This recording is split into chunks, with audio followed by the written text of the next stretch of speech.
بسم اللہ الرحمن الرحیم۔ عزیز طلبہ کرام، السلام علیکم ورحمۃ اللہ وبرکاتہ۔ اقرا حفاظ بوائز سیکنڈری اسکول کی جانب سے آپ تمام طلبہ کو ایک بار پھر عربی آن لائن کلاس میں خوش آمدید۔ گزشتہ سبق میں آپ نے الدرس التاسع حدیقۃ الحیوانات پڑھا تھا۔ امید کرتا ہوں عزیز طلبہ کہ آپ نے سبق میں موجود تمام الفاظ، معانی اور جملے اچھی طرح یاد کر لیے ہوں گے۔ آج انشاءاللہ العزیز ہم الدرس العاشر پڑھنے جا رہے ہیں۔ سبق کا موضوع ہے مراجعہ۔ مراجعہ سے مراد ہے عزیز طلبہ دہرائی۔ تو آج کا سبق ایک طرح کا ٹیسٹ ہے ان 9 اسباق کا جو گزشتہ آپ نے پڑھے ہیں۔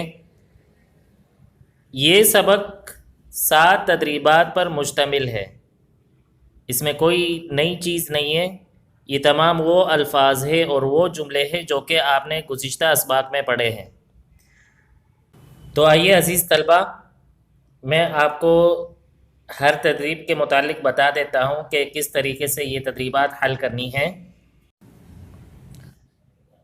یہ تدریبات شروع ہو رہی ہے صفحہ نمبر 112 سے۔ التدریب الاول اقرأ وافہم، پڑھیے اور سمجھیے۔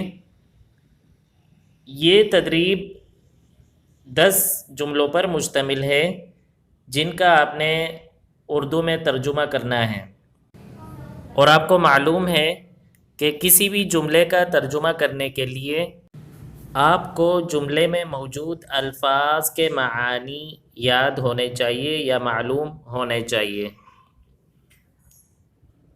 تو اس کے لیے عزیز طلبہ سب سے بہترین جو کام ہے، اگر آپ نے ان الفاظ کے معانی دیکھنے تو آپ القاموس النموذجی، جس کو آپ شروع سے لکھتے آ رہے ہیں اور آپ نے اس میں یقیناً یہ الفاظ لکھے ہوں گے، تو وہاں سے آپ اس قاموس سے مدد حاصل کر سکتے ہیں۔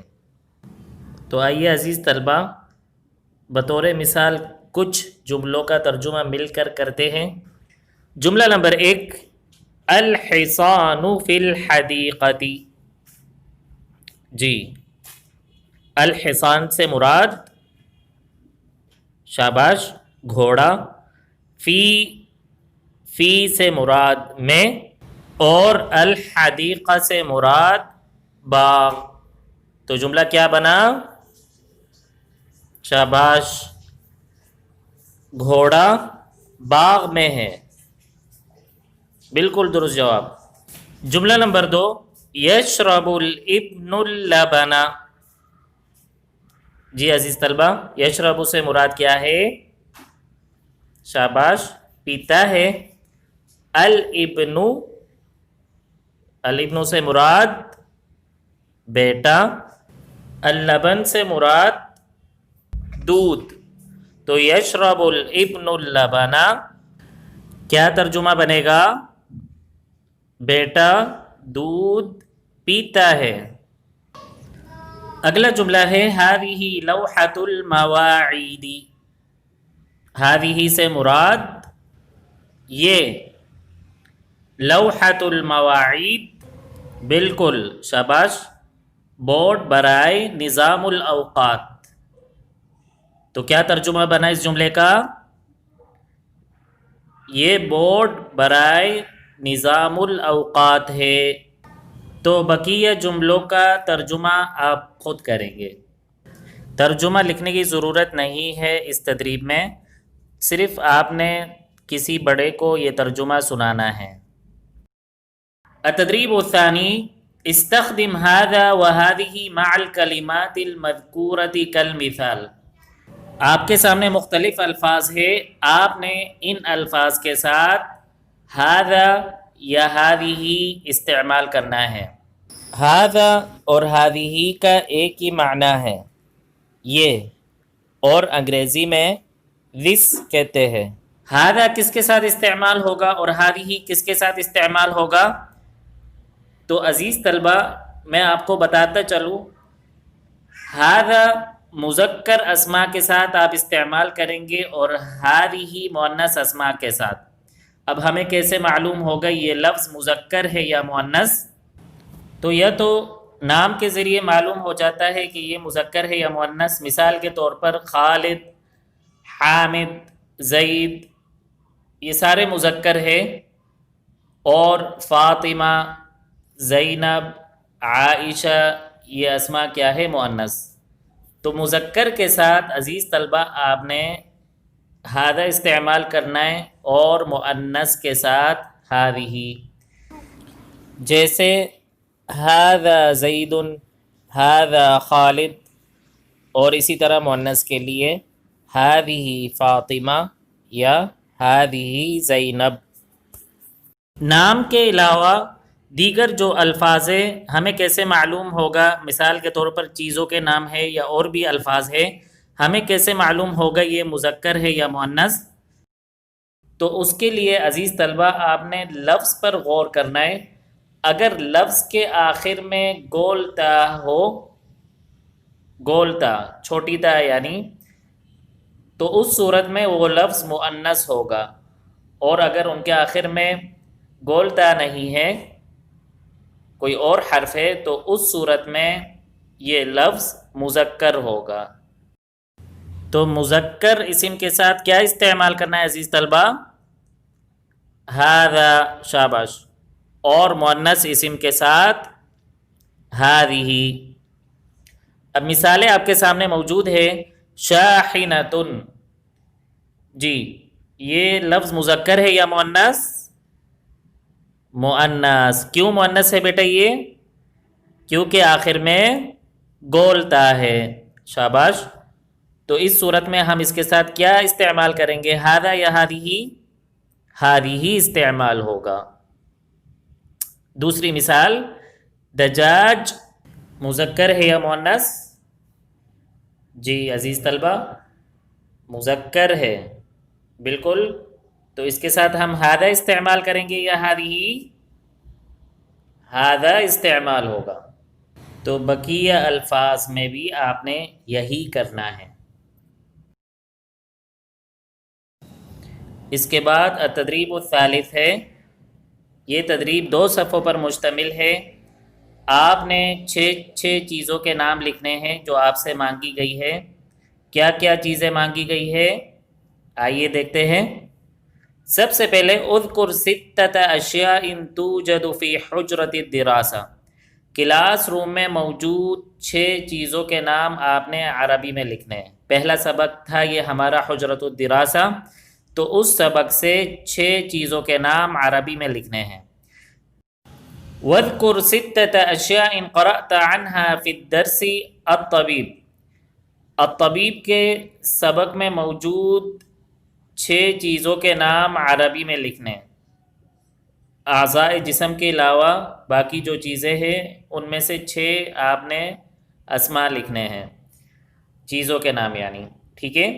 وَاذْكُرْ 6 أَشْيَاءٍ تُوجَدُ عَلَى الْمَائِدَةِ، 6 چیزوں کے نام جو کہ دسترخوان پر رکھی جاتی ہے، ان کے نام عربی میں لکھنے۔ وَاذْكُرْ 6 أَشْيَاءٍ تُوجَدُ فِي السُّوقِ، بازار میں موجود 6 چیزوں کے نام عربی میں لکھنے۔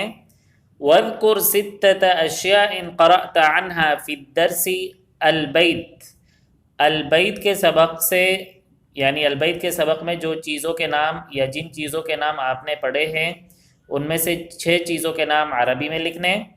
وَاذْكُرْ 6 مِنْ أَعْضَاءِ الْجِسْمِ، 6 جسم کے اعضاء کے نام عربی میں لکھنے۔ اذکر 6 أشیاء توجد فی المطار، ایئرپورٹ میں موجود چیزوں کے نام عربی میں لکھنے، 6 چیزوں کے نام۔ اور آخری سوال ہے اذکر 6 اسماء من اسماء الحیوانات، 6 جانوروں کے نام عربی میں لکھنے ہیں، ٹھیک ہے۔ التدریب الرابع، استخرج من کتابک 10 افعال و10 اسماء و5 حروف، آپ نے اپنی کتاب میں موجود 10 افعال، 10 اسماء اور 5 حروف لکھنے ہیں۔ آپ کو یاد ہوگا ایک سبق آپ نے مکمل پڑھا ہے افعال کا، الدرس الرابع تھا افعال کے نام سے، تو اس میں تقریباً 24 افعال موجود ہے، تو وہاں سے بھی آپ لوگ یہ افعال لکھ سکتے ہیں۔ کچھ آپ نے افعال الطبیب کے سبق میں پڑھے ہیں، آپ وہاں سے کچھ لکھ لیجئے، ٹھیک ہے۔ 10 افعال، افعال کسے کہتے ہیں؟ شاباش، مختلف کام کو افعال کہتے ہیں، اور انگریزی میں فعل کو کیا کہتے ہیں؟ ورب کہتے ہیں، شاباش۔ اس کے بعد آپ نے 10 اسماء لکھنے ہیں، اسم کی جمع ہے اسماء۔ اسم کسے کہتے ہیں عزیز طلبہ؟ شاباش، کسی بھی چیز کا نام ہو، کسی بھی چیز کا نام، اس کو اسم کہتے ہیں۔ عربی زبان میں سب سے بڑی نشانی یہ ہے اسم کی کہ اس کے آخر میں یا تو تنوین آئے گی یا شروع میں الف لام، یہ سب سے بڑی نشانی ہے اسم کی۔ اور اسم کو انگریزی میں کیا کہتے ہیں؟ ناؤن کہتے ہیں۔ تو آپ نے عزیز طلبہ 10 اسماء لکھنے ہیں، اور آخر میں آپ نے 5 حروف لکھنے ہیں۔ یہ حروف، ان کی تفصیل آپ انشاءاللہ العزیز 7 کلاس میں پڑھیں گے۔ ابھی فی الحال آپ اپنے ذہن میں رکھیے کہ وہ لفظ جو کہ نہ تو اسم ہوگا اور نہ ہی فعل، وہ حرف کہلائے گا۔ اس کی مختلف مثالیں ہیں، جیسے علی، الی، فی، و، ثم وغیرہ۔ اس کے بعد التدریب الخامس ہے الجہات الستہ، یعنی 6 سمتیں۔ تو یہ بھی پرانے الفاظ آپ لوگوں نے پڑھے ہیں۔ 2 نئے الفاظ دائیں اور بائیں۔ دائیں کے عربی آپ لکھیں گے یمین، اور بائیں کے عربی آپ لکھیں گے یسار۔ اس کے بعد ہے التدریب السادس، صفحہ نمبر 118 پر، ہاتی معانی هذه الکلمات باللغۃ العربیہ۔ آپ کے سامنے جو الفاظ لکھے اردو اور انگریزی زبان میں، آپ نے ان کے معانی عربی میں لکھنے ہیں، ٹھیک ہے۔ اور سب سے آخر میں تدریب السابع، ترجم هذه الجمل الى العربیہ۔ آپ نے ان جملوں کا ترجمہ عربی میں لکھنا ہے۔ یہ تمام جملے پرانے جملے ہیں عزیز طلبہ، تو آپ نے خود ہی ان کا ترجمہ کرنا ہے۔ تو یہ تھا آج کا سبق۔ امید کرتا ہوں کہ آپ ان تدریبات کو ہدایات کے مطابق حل کریں گے۔ یہی آپ کا ہے آج کا الواجب المنزلی۔ تو اگلی کلاس میں انشاءاللہ العزیز پھر ملاقات ہوگی، تب تک کے لیے اللہ حافظ۔